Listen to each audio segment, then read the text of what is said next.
Salut et bienvenue une fois de plus sur ma chaîne YouTube Forex Focus.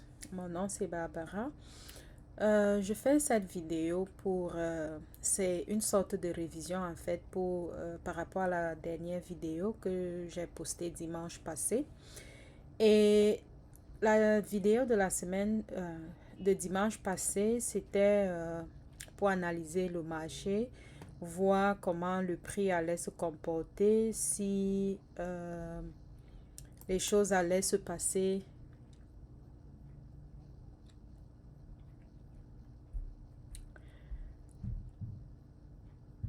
Donc aujourd'hui, nous sommes là pour une révision. On est là pour une révision pour voir ce que nos prédictions de la semaine passée ont donné. Est-ce que les choses se sont passées comme on avait prévu? Désolé pas la semaine passée, mais dimanche passé. C'est vrai que j'ai analysé la vidéo vendredi, mais elle a été postée dimanche. Donc aujourd'hui, en ce moment où je fais cette vidéo, le marché il est fermé. Le marché est fermé. Et pour ceux qui ont regardé la dernière vidéo, si vous vous rappelez, on était en analysant le dollar index qui est là. On se disait en fait que le prix pouvait descendre jusqu'à un certain niveau vu la base du daily. Donc, on s'est dit à un moment que le prix pouvait descendre soit à ce niveau-ci, soit ici. Mais tel que je suis en train de voir, c'est pas exactement ce qui est en train de se passer. Et c'est la deuxième hypothèse qui est en train de se produire pour ceux qui ont regardé la vidéo. Donc, le prix, il est en train de monter en fait. Le prix est en train de monter parce que dimanche, l'hypothèse était celle de voir le marché peut-être partir d'ici, descendre avant de remonter. Et cela n'est pas en train de se produire. Mais demain c'est mercredi, ça sera le troisième jour de la semaine du trade. Et là, on voit le prix qui est plutôt en train de monter. Il est en train de monter et sur la dernière vidéo, je mentionnais d'ailleurs que le gap qu'on a ici allait être couvert. Dans ce gap-ci, le prix allait monter pour couvrir ce gap.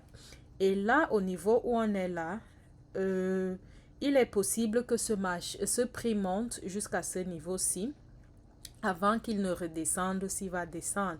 Donc, la probabilité en ce moment est que le prix monte jusqu'ici, redescendre parce que là, on est en train de voir quelque chose qui se forme là, redescendre jusqu'à un certain niveau avant peut-être de remonter.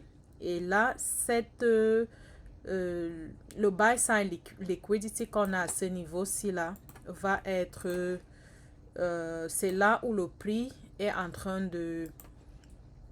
d'aller sur ce buy side à ce niveau-ci. Et s'il arrive que le prix casse ce buy side, on va maintenant regarder cette partie-ci. Et d'ailleurs, vous pouvez constater qu'ici, on a le order block à ce niveau-ci là. Donc, tout est vraiment possible, mais comme on peut le constater, le marché, il est en train de monter. En fait, le prix, désolé, il est en train de monter et on observe. Et ce qu'il faut comprendre aussi, c'est que le DXY, qui est le dollar index, fonctionne en contradiction avec beaucoup de paires qui ont l'euro, c'est le dollar, c'est-à-dire le pound dollar, par exemple le pound dollar ici, l'euro dollar. Donc, si le dollar index est en train de monter, comme on peut le voir ici, cela veut dire que l'euro dollar est en train de descendre, tout comme le pound, parce que le pound dollar et l'euro dollar, ils ont des similarités, ils ont des tendances à cheminer de la même façon. Donc, sans plus tarder, ici, on reste sur la base selon laquelle le le prix est en train de monter, donc on est sur une tendance haussière. Et on peut également voir, si je vais sur 1 heure, on peut également voir à ce niveau-ci que le prix a cassé ici. Donc, on a un break of structure à ce niveau-ci. Et c'est quelque chose qu'on va également devoir observer. Donc, on a un break of structure là. Et ici, vous pouvez constater, on a un order block ici qui est là. Donc, le prix peut redescendre à ce niveau-ci, tout comme il peut venir s'arrêter ici. Tout va dépendre de l'évolution du prix à partir de cet endroit-ci pour voir ce que ça va donner. Donc, c'est un peu ça pour le dollar index. Allons maintenant sur l'euro dollar. Euro USD. L'euro dollar, qu'est-ce que nous avons ici? Ok, l'euro dollar, les choses sont en train de fonctionner comme on avait prévu, quoi. Et si j'enlève ce Fibonacci là, donc le prix il est en train de descendre. Et des personnes qui sont un peu, j'ai envie de dire, qui ont l'expérience du trading, certaines personnes allaient peut-être faire une vente ici, à ce niveau-ci, pour peut-être prendre un take profit ici. Certaines personnes pouvaient le faire, mais trader contre la tendance, c'est pas vraiment très conseillé, mais si tu sais ce que tu fais, tu peux le faire. Mais il est mieux de suivre la tendance. Quand tu vas contre la tendance, tout peut t'arriver. Pas que quand tu suis la tendance, rien ne peut t'arriver, mais il y a plus de sécurité à suivre la tendance que à ne pas le faire. Donc, comme je disais dimanche dans la précédente vidéo, on attend le prix à ce niveau-ci. Donc, on se dit que le prix va descendre jusqu'ici avant de remonter. Tout comme il peut descendre et casser là, parce que ici, comme vous pouvez le voir, ce sont des liquidités qu'on a à ce niveau-ci. Et le prix aime souvent puger les liquidités avant de faire sa chose, quoi. Donc, il est possible que ce prix-là parte de là où il est en ce moment-ci, puge ces liquidités qui sont là, descende peut-être même ici pour remonter, genre arriver ici, là, et puis remonter. Mais étant donné que nous avons ce gap qui est ici, là, le gap qui est à ce niveau-ci, il faut que ce gap-là soit couvert. Voilà pourquoi je me dis que le prix va descendre jusqu'à certainement ce niveau-ci avant de remonter. Ça, c'est une autre probabilité qu'il ne faut pas négliger. Donc, on a ces deux points-ci. Et pour entrer ici, il y a des éléments qu'il faut vraiment avoir parce que on ne va pas juste attendre que le prix descende ici et dès que le prix est ici directement on achète. Non, on ne fait pas ça. Il y a d'autres détails qu'il faut respecter, qu'il faut suivre avant de décider si on va acheter à ce niveau-ci ou pas, parce que tu peux faire l'achat ici. C'est des choses qui arrivent vraiment de façon inattendue. Il peut arriver que tu fasses peut-être un achat ici, là. Tu achètes là, le prix, il va monter. Genre, il va monter là. Tu auras l'impression que, oh, j'ai fait un bon choix. Le prix est en train de monter, mais une seule bougie va redescendre, t'enlever parce que tu auras placé ton stop loss, ton stop loss à ce niveau-ci. Et le marché va descendre, t'enlever de là avant de certainement remonter. Tout comme il peut venir là, il t'enlève, il continue à descendre avant de remonter. Donc, c'est des choses qui sont très, très possibles. Voilà pourquoi le trading, c'est généralement un jeu de probabilité. Il ne faut jamais être sûr d'un cas à 100%.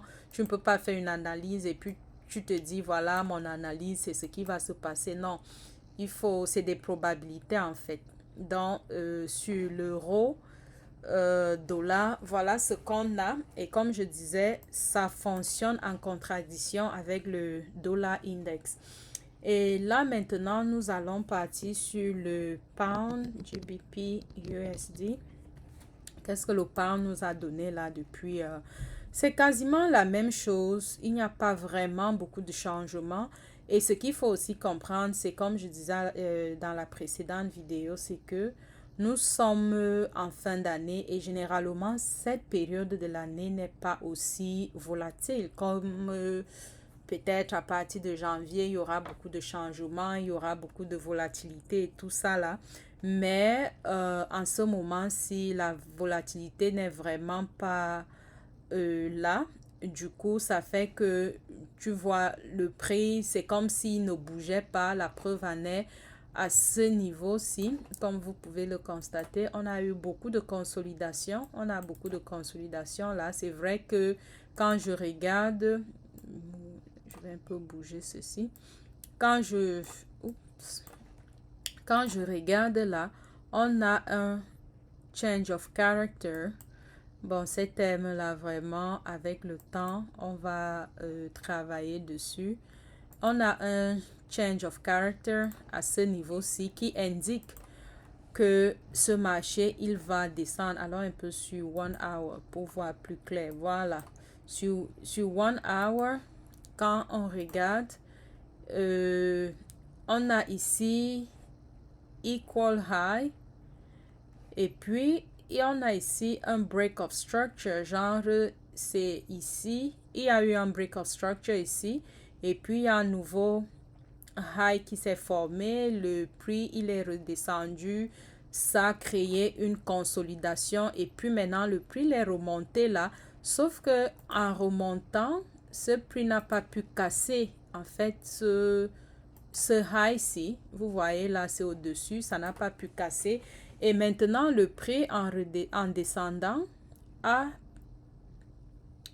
pu casser ce dernier lot qu'on a à ce niveau-ci là. Donc le prix a cassé cette partie-ci, ici, ça a été cassé.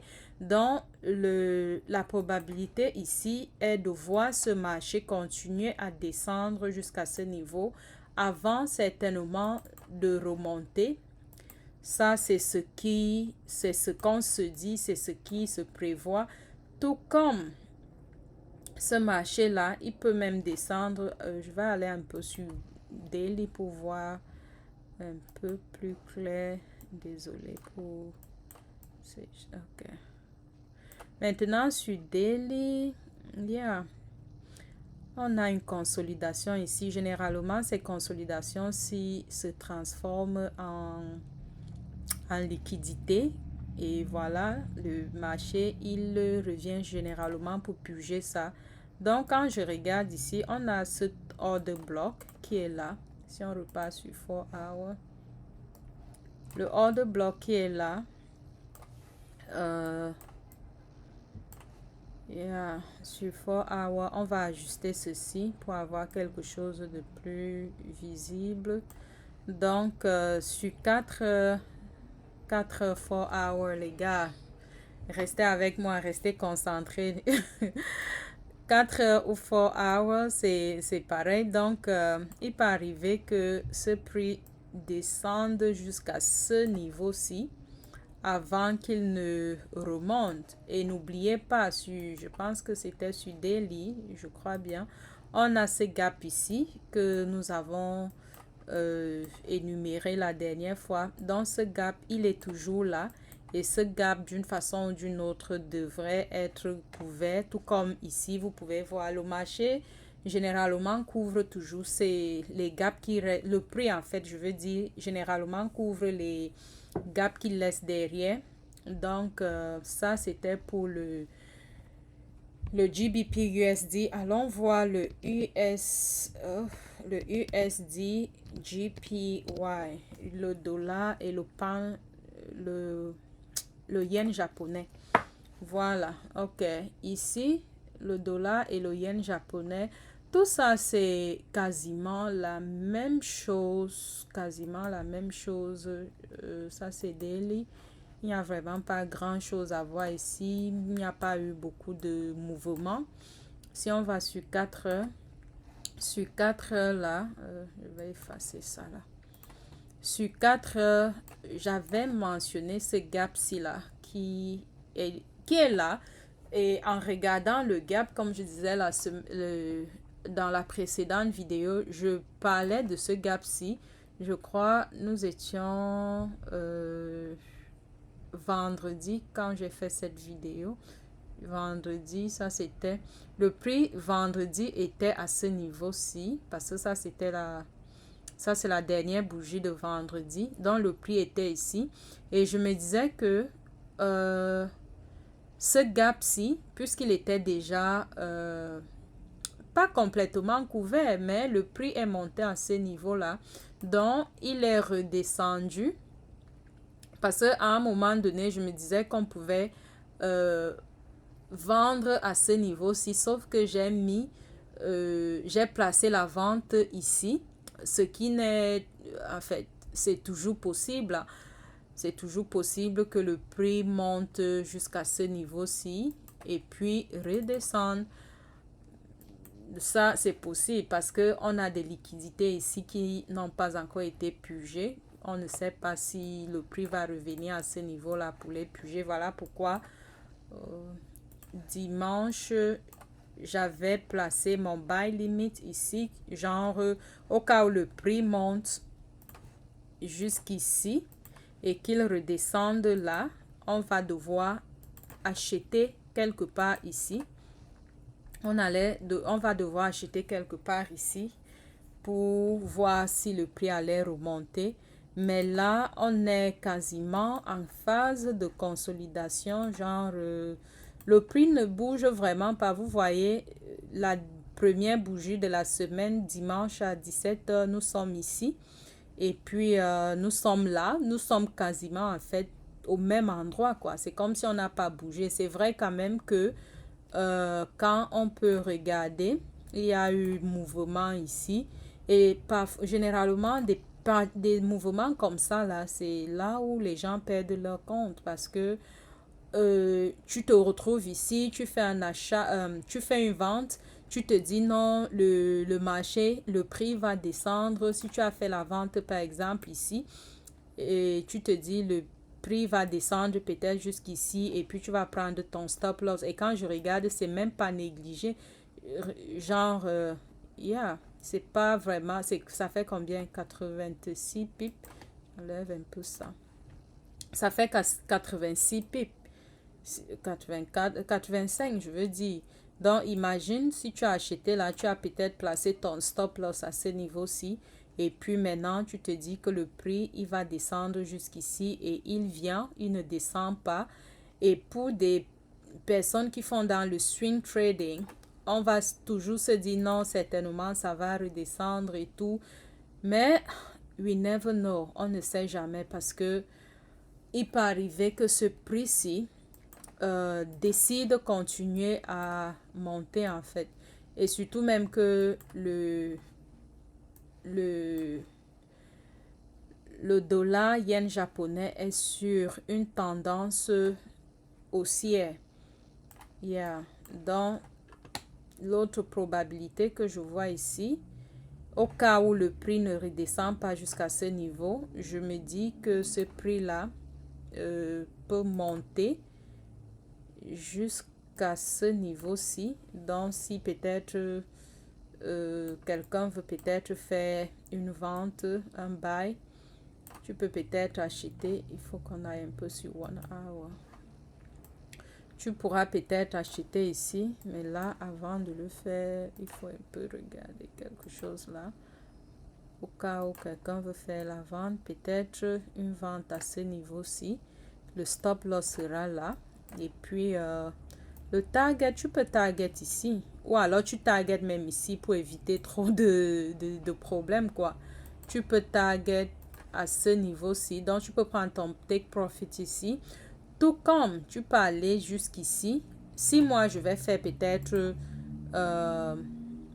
une vente, bon, je compte peut-être faire un achat ici à cause de ceci, du order block là.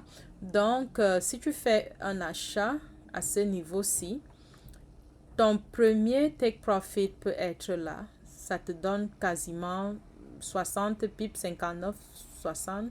Ou alors, tu prends ton take profit ici, ce qui va te donner c'est 75 pips. Ou tu vas jusqu'ici, tu es là maintenant à plus de 100 pips. Donc, tout dépend de toi. Mais tel que je vois, je me dis, c'est un prix qui peut vraiment monter jusqu'à ce niveau-ci, de telle sorte que si le prix ne redescend pas et que tu fais un achat peut-être ici, parce qu'on ne sait pas, je me dis que le prix, il va redescendre ici avant de remonter. Ça, on ne le sait pas, c'est juste des probabilités. Au cas où on voit le prix descendre là. Et encore, le stop loss n'est pas quand même énorme pour que on n'essaye pas. Donc, et surtout que quand tu regardes, on a quand même un break of structure à ce niveau-ci. Il y a une cassure ici qui nous indique en fait que ce marché, ce prix, il est en train de monter quoi. Donc, on a ça. On a ce break of structure. Donc, au cas où le prix redescendait, moi, personnellement, je prendrais le risque de faire un achat ici pour target ce niveau-ci là. Parce que quand je vois la partie ici, je me dis que c'est juste des liquidités. Pas que je me dis, ce sont des liquidités qui sont à ce niveau-ci. Et le prix, généralement, cherche juste à puger des liquidités. Donc, au cas où moi, je fais un achat, je vais faire l'achat ici. Et puis, mon take profit serait à ce niveau-ci. Donc, grosso modo, c'est ce que j'avais à partager avec vous aujourd'hui pour cette vidéo. Et maintenant, si cette vidéo t'a apporté peut-être un plus, je n'en sais pas, je souhaite et vraiment que cela soit le cas. Si cette vidéo t'a apporté un plus, n'hésite pas vraiment à t'abonner à la chaîne. Nous sommes une nouvelle chaîne, on est en train de grandir et voilà, rejoins-toi à nous et voilà, on va grandir ensemble et on fera de bonnes choses ensemble. Merci et à la prochaine vidéo. Bonne suite de semaine et oh, j'ai failli oublier. Bonne année par anticipation. C'est dans un jour. Bonne année et beaucoup de meilleures choses à vous. Merci. Bye bye.